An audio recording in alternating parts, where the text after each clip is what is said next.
Welcome to the Creative Tools Podcast. My name is Ashay, and I'm immensely passionate about using technology for creativity.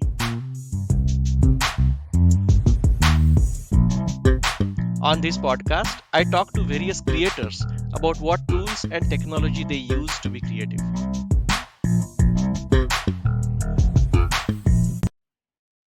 My guest today is Mac Hillenbrand. Mac is the founder of the infamous underground art space warehouse Rock Club and speakeasy The French Fry Factory, a solo through hiker of the John Muir Trail and the owner of the contemporary marquetry art business Amber Waves of Grain. He lives, creates, and serves in San Diego. Above all, he is working to be the first person to use marquetry wood veneering techniques, specifically to explore the aesthetic organic parallels between wood grain and oceanic texture. He also makes psychedelic resin paintings and enjoys revealing the fantasy surf breaks in the grain of upcycled lumber. Hey, Mac, thanks a lot for visiting my podcast. Hi, good morning. Thanks for having me. So let's dive right in. My first question to you is, what do you create? I have a small business called Amber Waves of Grain, in which I offer fine art, marquetry wood inlay, paintings out of wood, and I also do art pieces from the grain of singular boards. So I am a working fine artist woodworker, Oh, and great. I'm So, proud of the work.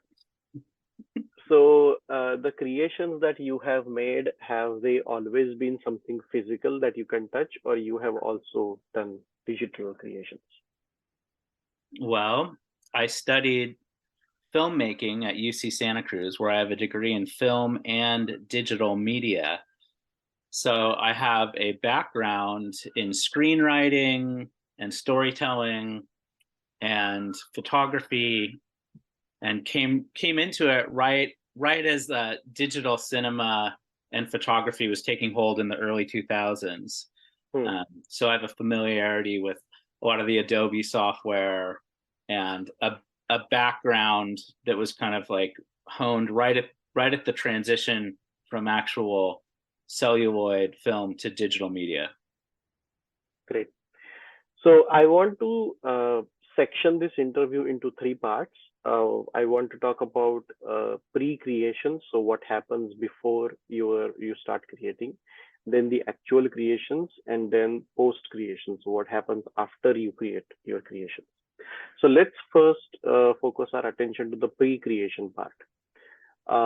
And in the pre-creation part, what I want to know about is inspiration. So I have three questions, but let me start with the first one.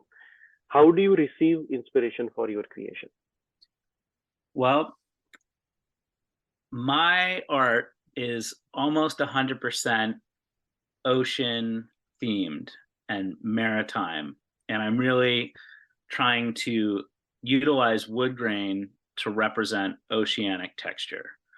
And I may do some portraits here and there that stray away from my overarching maritime theme, but nearly like 90% of my art is essentially inspired by the ocean.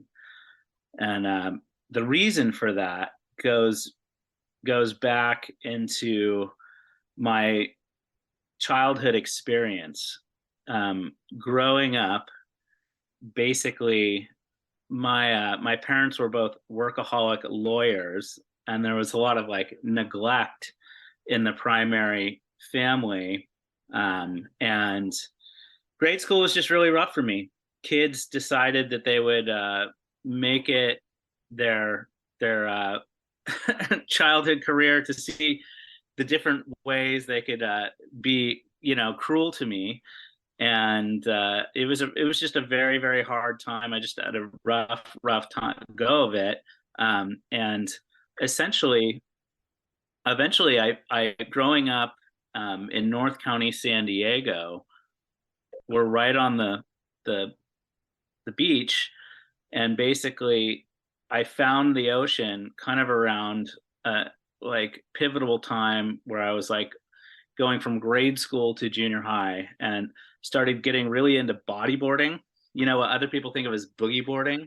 I took that very seriously and I was like sponsored for that. I was competitive. I was on the surf team. I basically made bodyboarding and surfing my savior kind of experience. And so for me, the ocean is a very like safe place. A lot of people who don't go to the beach much can be quite intimidated. You know, there's sharks that are Mm, real, there's dangerous reefs and heavy surf and cold water, and you know the Bay Area is like very foreboding in particular. mm, But for me, the ocean is a healing, safe place that I've studied for years and years and years as I've surfed. And so my primary motivations come from celebrating the ocean and basically taking my years and years of experience and applying that to how I make my art and finding the textures in the wood that have a natural kind of cosmic parallel with how they relate to being able to represent the ocean. okay. And so the inspiration that you get, let's say from the ocean, how do you record that inspiration? And by record, what I mean is, what tools do you use? Do you have like a sketchbook? Do you take pictures? How do you record your inspiration? Uh, okay. So this is where I set myself apart from a lot of other artists and where the technology kind of comes into it. If you asked me to draw you a horse, it would be a very, very ugly horse. Um, and I've never had that illustrative kind of pencil work sketching skill set. And so I never, for the first part of my life, I never really thought of myself as an artist because there's usually one kid in every grade school who's really good at drawing. And everyone's like, oh, Billy's the best artist. Look at him. He's like, he can draw boats like so well. And everyone knows, you know, for me, that wasn't my skill set. When I was a teenager, I actually picked up a camera and started making surf videos and skate videos in San Diego because at the time in the 90s, all the best skaters in the world would move to San Diego and shoot skate videos, and that was like the latest and greatest. And you could have a very bad VHS camera and put a fisheye lens and go skate all these spots in San Diego and treat it as the most like high cinema for the skateboard world and surf film. We have a long legacy of that time in the 90s and all the the pros that came out of this city and all the filmmakers too. And my high school had a video film class and I was really interested in figuring out how to do like skate videos and surf videos, and we had like linear editing decks, like where you do the classic transfer from tape to tape. I was like the last kind of generation to work with that. And so my first passion artistically was for filmmaking. And so then I got into photography. Eventually, I went to college at UC Santa Cruz and I continued on with filmmaking. But I've been making all my own little videos and short projects for years and years before I got there. And so I just continued on with it. And then I discovered all the high cinema, super art films. My favorite director is Paul Thomas Anderson. I'm a big fan of Alejandro Jodorowsky. I like the French New Wave. I like all the crazy, foreign, interesting, high art movies. And so I set out to kind of like try and like write screenplays in that kind of mode, but also taught myself photography and cinematography, which at the time when I was in university, the school was trying to kind of edge away from like celluloid and promote digital stuff. And so I got a bit of both, but I got myself access to the dark room and I started shooting a lot of photography and just a lot of landscape stuff, which I felt was really fun to go out into Santa Cruz and go up the coast and try and do like nice compositional photography, and I wanted to like be a film auteur, which meant I would want to do the cinematography and do like everything myself. So like I gained, instead of illustrative skills, I gained cinematography and camera work. And so when I do my artwork now, I start with photographs and not Hmm. illustration. So I shoot nice photographs, I line up nice compositions to do these elaborate marquetry wood inlay landscapes and seascapes. And so what I do is I start from there, and then I basically have a digital image, which I might spend weeks creating a whole vector design from. And I use Adobe Illustrator, and I literally hand trace all the figurative elements of my art piece. I don't just command it to be like vectorize and Hmm. 4 colors or four different tones. I basically do it by hand. When architects see my art, they know that someone had to make a blueprint to do this art, and they get Hmm. excited because they can see that I had to like think of all these shapes. So marquetry wood inlay is the French furniture veneering art form that also has a legacy with the Persians and the Italians. I do contemporary marquetry art, but I'm classically trained at the American School of French Marquetry. So I use the old world tools that were available in the year like 1700. And I learned under one of the top 50 woodworkers in the world, Patrick Edwards, at the American School, to do the very dogmatic old world approach. And then for 5 years after that, I evolved to using a scroll saw and cutting everything mechanically, which is a very elaborate process, which required a bunch of ingenuity to kind of do the art that I wanted to see. Essentially, Boole method, marquetry, stacking veneer, creating a design, having the wood that you need to represent different parts of the art piece in the right position, such that when you cut it, you will get the same line shared by 2 different layers, right? Hmm. So when you go to piece it all together, because again, it's kind of like a jigsaw puzzle out of wood, all the shapes will fit into one another. Um, when the pandemic hit, I was like, this is a really good time to hunker down and evolve into using a laser cutter. And Hmm. so now I put a tremendous amount of like thoughtfulness and time into my design, creating this vector blueprint, which gives me the shapes that I can now command a laser cutter to cut. And there's Hmm. no YouTube video to do this. This is something that I innovated myself, and it's taken me a long time. And now it's sky's the limit.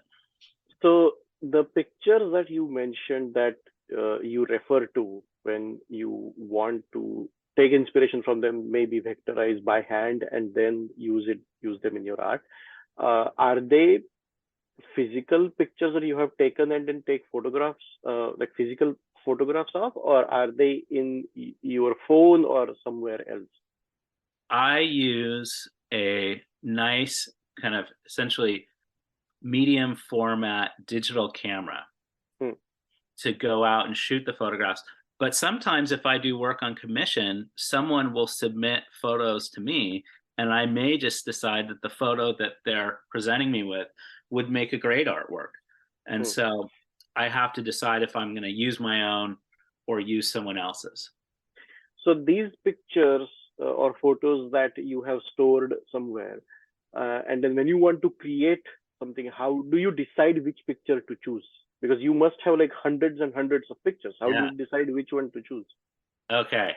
So it's kind of like if you were the orchestrator, if you were composing a symphony, right? And you thought to yourself, okay, what instrumentation do I want?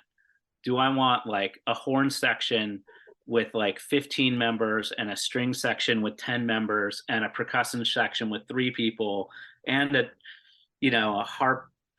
You have to think about how many different types of wood you're going to have to find in the world to represent the complexity of the art piece.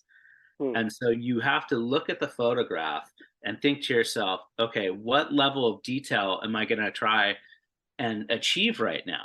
Do I want to make this simple? Can I find a wood that's going to represent a big portion of this art piece just from the grain of that particular piece of veneer? Or am I going to have to individually cut out every little kind of like tiny, like knife blade size thickness little sliver of wood to build out the detail in order to make it interesting, impressive, believable, and get the good feeling across. These are the choices. And if you use a laser cutter, yes, the actual cutting during the moment the laser is like cutting the veneer is faster, but you run the risk of over designing the project. At Mm-hmm. which point you're trying, like I'm doing a project now that's taking me a year and a half, and it's the most elaborate. It's like over 1,000 veneer components. It's a depiction of a big peninsula from an aerial perspective, Punta Mita in mainland Mexico, and it's got golf courses, it's got hotels, it's got pools, it's got reefs, it's got waves, it's got beaches. There's mountains, there's distance parameters, there's perspective. Um, there's all these things which need to be in there to represent the real place, and it's a giant. It's just an enormous undertaking. I challenge myself with this stuff, and I can get excited and be like, I'm gonna do the most detailed one, but then it's like to see it through requires tremendous commitment. Um, do you tag these pictures at all? Like, so the reason I'm asking these questions is I'm a filmmaker, and when because I make films, I also watch a lot of films. And while watching, I may find something inspiring. However, I may not find an opportunity to use that inspiration right away in my creation because I may not be making film at that time when I'm watching something. Mm-hmm. So I have to record that inspiration somehow so that I may get some use out of it later when I'm making a film. So the way that I do it right now is a very simple thing. I just text it to myself. Like I find this scene from this series interesting. And but then the moment of the actual creation, which is when I'm making a film, and the moment of the inspiration hitting me, they may be separated by years. So there is a great fear that I have that I will lose the inspiration that I have recorded 2 years ago because it may just be buried down in my inbox or my phone. So uh, how do you solve this problem? I mean, do you, first of all, do you have this problem of losing the inspiration that you have recorded many, many years ago? And if you do, how do you solve this problem? How do you make sure you retrieve the inspiration when you're creating? Well, I share your anxiety about coming up with ideas and not being able to express them. Hmm. There's stories I want to tell. There's artworks I want to do. There's whole series. I have more ideas than I have time and ability to express them all. So I have to kind of triage them. Now, part of what I do, besides the marquetry wood inlay, is search um, for boards that have an interesting grain structure and try and make an art piece from just the grain of a singular board. So when I Hmm. do marquetry wood inlay, it's the tedious process of doing the vector design, cutting the veneer, spending huge months of time, like putting it together and doing the most intricate stuff, which really truly takes a lot out of me. And I would say hurts your brain to make. Yeah. It's the most fastidious, like hybrid weird art form. I'm staining things, I'm cutting things, I'm mosaicing things. To save my sanity, I like to vacillate between doing like very intricate marquetry wood inlay and what I call the Waves in the Wood series, where I go looking for boards and I get to search around, and I might find some when I'm in the Bay Area. I have spots in San Diego, and I find the right boards, and it's my job to simply manifest an artwork from their grain. So all I need to do is find the right piece of wood, and I can do that, and it's just informed by that grain. So it's very different than like saying like I have an idea for a movie and I better jot a note down and I have some dialogue that would be great banter and thought. I find it and I consider it my business. It literally is my business to express this art from that. So I'm very lucky in that sense. But I have these other projects where I start thinking about, okay, as an entrepreneur, right? I have a small business doing this. I'm very, very excited about doing some portraits soon and seeing what I can do.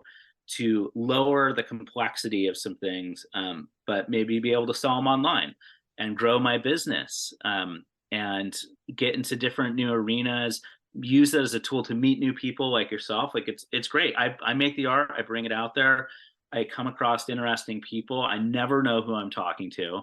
And the people that buy art tend to be like, very successful in certain ways. They do interesting things, and it creates these pathways to where if I look at my client roster, I have like important like now I have a conversational like situation with like Hollywood producers of known films. Like I can literally email them and be like, hey, I have this idea, and I can have that exchange with these like strange powerful people.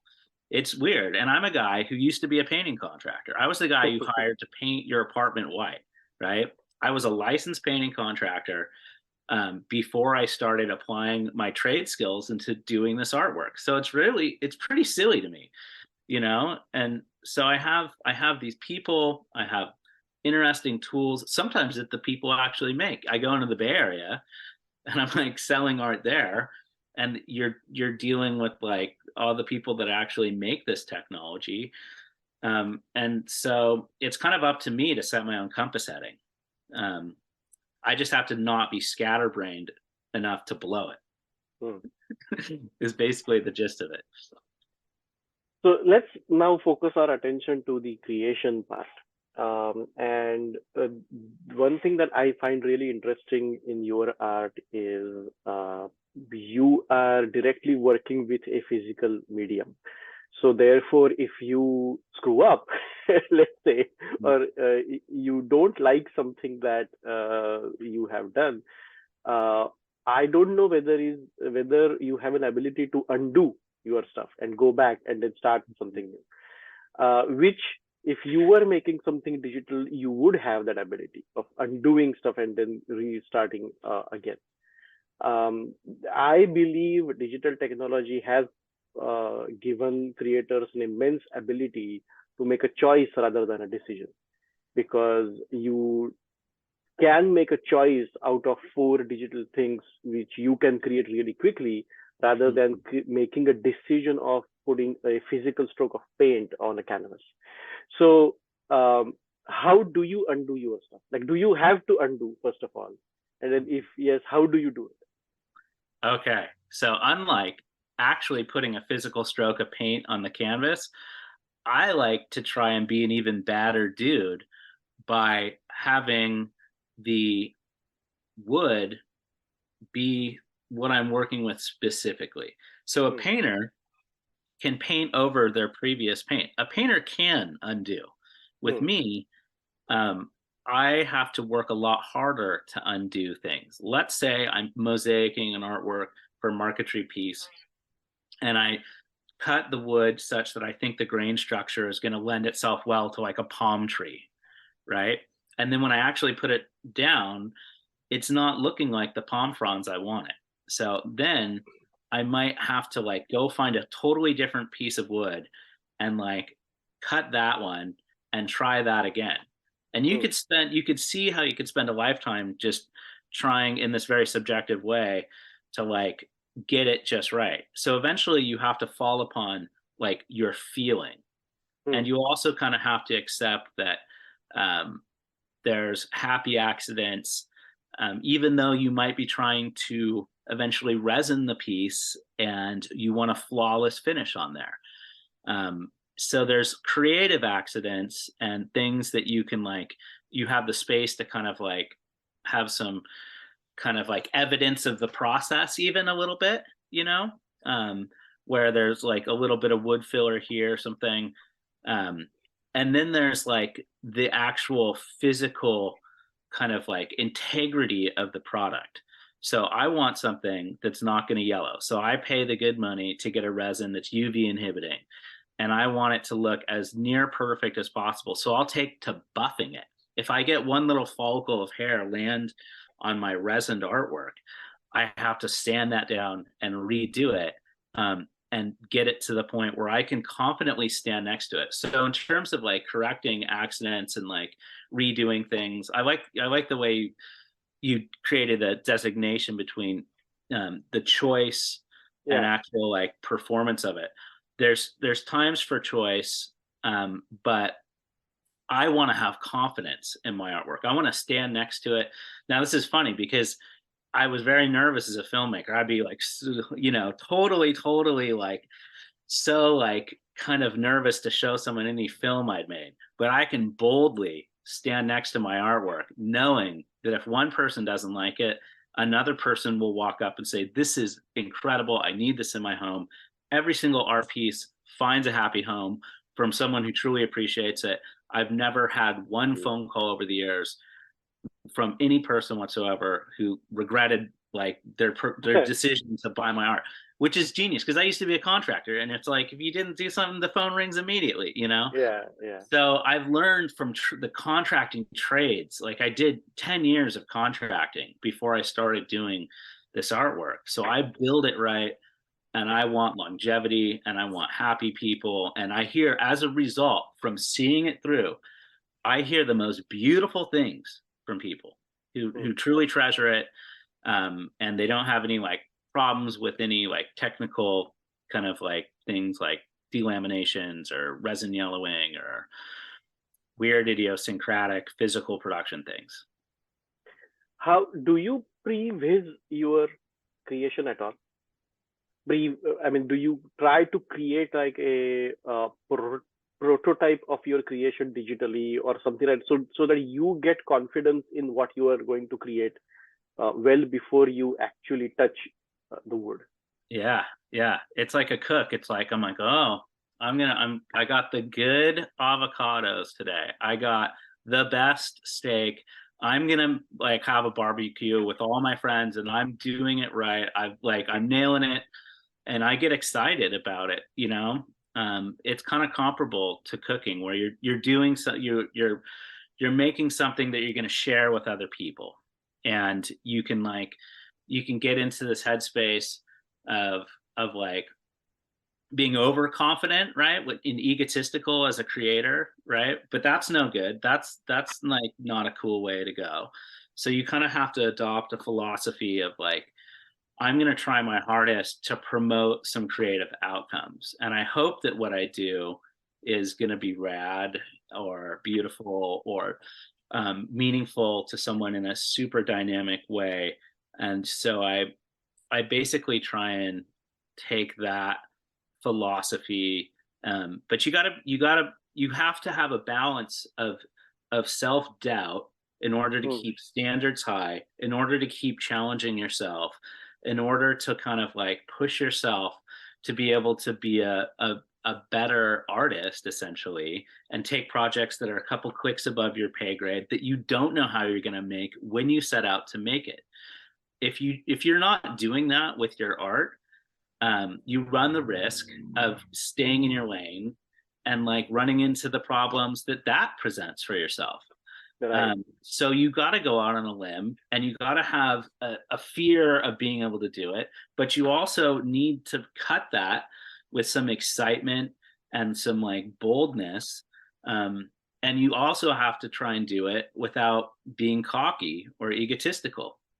That is the special for me. That is the special like concoction that I'm trying to cook with, you know.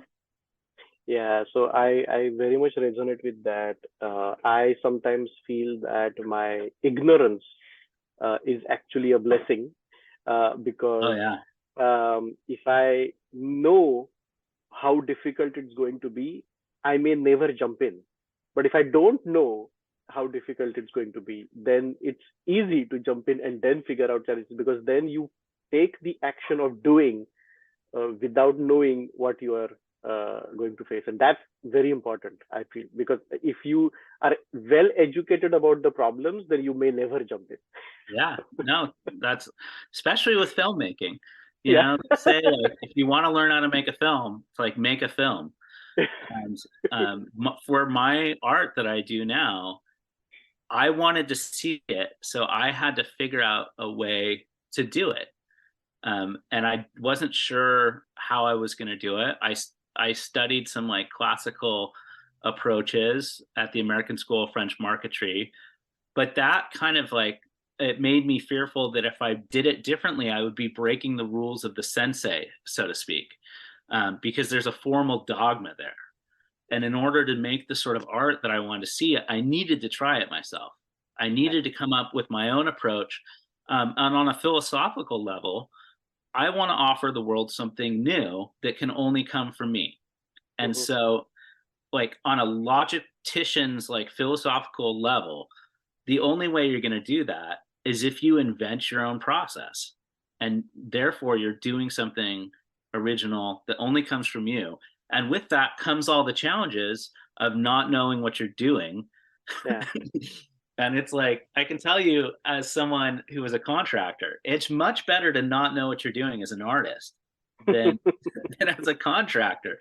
When you take a job as a contractor, you go, oh, I think I could like paint this 3-story building, like, not sure how I'm going to do that. Sometimes you rise to the occasion, but art is a beautiful, beautiful thing to not know what you're doing and to invent your own process, to find your way with what you're doing. That's one of the great like things about this livelihood. There's a lot of advantages. There's things that are hard about being an artist. It's like if you don't manifest a beautiful thing in front of you, you don't get paid. Mm. There's no guarantees, there's no Yeah. salary. It's like I have young children, you got to get the plane over the mountain, you have to produce something of worth. That's sketchy, you know. That's Yeah. like that's intimidating, that's scary. That's what scares a lot of people away from this. And so they take, you know, professionalities where there's more security. But if you're willing to go stagger out into the world and like make something and show up and showcase it and show to people, I have to talk about it. People Mm. can look at it and they might be like, this is amazing. But once I open my big fat stupid mouth, then I can actually get where I'm going, you know. And so I talk about what I do, and I talk about why I do it, and hopefully they don't just ask me how, because there's a lot of hows, but like the why part's important. But you take the chance and you show up and you put yourself out there. Eventually you get where you're going, and you get the pride of having gone through the valley of despair and uncertainty, and forged your own way. And then you Yeah. get to do something that's like original, that's your own, that Yeah. hopefully catches someone's eye, and is an addition, a positive addition to the world, you know. So I only have last two questions. The first question now is in the post-creation process, once you have created your creations, how do you distribute and market your creations? Do you use any technology for that, like social media? When I was a young man, I used to put on rock shows in Oakland, and I Okay. opened the premier underground like rock club of its day. It's called the French Fry Factory. And I happened to be there doing this from like 2003 to 2005. And I was right there for the evolution of using Friendster and then MySpace and then, you know, Facebook after that. And I literally took part in that whole kind of evolution of social media. And for me, using social media was primarily, fundamentally, a small business promotion tool, because I was a rock promoter and I Hmm. needed to let people know what shows were going on. And I said, these bands are playing, come check it out. And it was better, it became better than using a physical flyer, which, if up until that point, if you wanted to let the people in your community know which bands were playing, you put up flyers at like Amoeba Records, you know, or all around town, which is a beautiful artistic legacy in and of itself. It's like band flyers. And that was some of my first visual art, is like making those, but also doing the digital creations to do like a Friendster post where you couldn't just put up a Yeah. picture. You had to like host it on some other website and then type in the code just do like a stupid amount of work just to be able to put up an image that other people could see. And then MySpace was like the Wild West, and people would put up pictures of themselves like projectile vomiting and like having like crazy times, just so ultra recklessly, like without fear of like their bosses seeing it. It was like a different time. So I learned early on that this is like a really good tool for promotion. You'd think I'd be better at it than I actually am, because now I look at it and I'm always skirting this boundary between putting pictures of my kids and I like going to the beach up with doing like marketing. I don't have the best feeling in the world about the direction of like Meta, Facebook, Instagram. I feel lousy using it. I love to just simply make the art and bring it to a street fair, a physical event, or have it in a gallery, talk directly with people about it. But I would be a much better businessman and marketer, entrepreneur to really master these skills. So in my life right now, I am doing a very tedious commission, this depiction of Punta Mita. And once I finish that, I am promised myself I'm going to pick up my camera again, and I'm going to start making videos just where I can actually talk about it in as direct a way and as like non-gallerista a way as possible, and put that out there. And if I got to use platforms that have questionable management, I may do that so that I can like hopefully do a better amount of good in the world than the philosophically moral like deficit of using these platforms. I'm hoping that there's a net positive. Like I kind of take a hedonistic like view on that, but it takes some gall. I'm intimidated. I'm nervous about using the video camera. I'm not excited. I'm actually trying to lose a bunch of weight right now. I feel I have to lose weight so I can be presentable, so I can act, so I can be confident about the art and talk about it and make the video to get where I'm going. So I went running today, and it's in preparation to do marketing. These are the shenanigans. You know, this is it. Last question. What is the biggest challenge you face in your entire creation process, from the inspiration to distribution? One biggest challenge. Keeping the hair from falling in the resin. I'm always like trying my hardest to keep a clean environment to like do these resin coats, and so that's like the physical challenge, right? The hardest thing is balancing a family with being an artist. I work on a lot of weekends. There's no guaranteed income. It's put tremendous pressure on my relationship with my wife, because everyone around us has like these beautiful salaried positions and they're never worried about money. I'm from a nice part of the world. I also am a caretaker for my disabled dad. I have no brothers and sisters, so I have familial obligations to help my disabled dad, who's now in his 80s, and my mom's in his 80s. So my studio where I make the work is in the garage of the home I grew up in, though I have my own place a little bit more north in Carlsbad. I work there to help them, and I'm balancing being a caretaker for my dad, a father to my children, a man of capability to myself, a provider to my wife. Like I'm doing this, and I'm doing it with art, and I have to make the art work. You know, that's the biggest challenge. Absolutely, no doubt about it. Great. Thanks a lot, Mac, for your time. It was great talking with you. Well, thank you. I've enjoyed gabbing it up with you. Thanks. See you. Cheers. Thanks for tuning in. If you are a creator, I would love to talk with you. Please connect with me through my website or social media. See you in the next episode.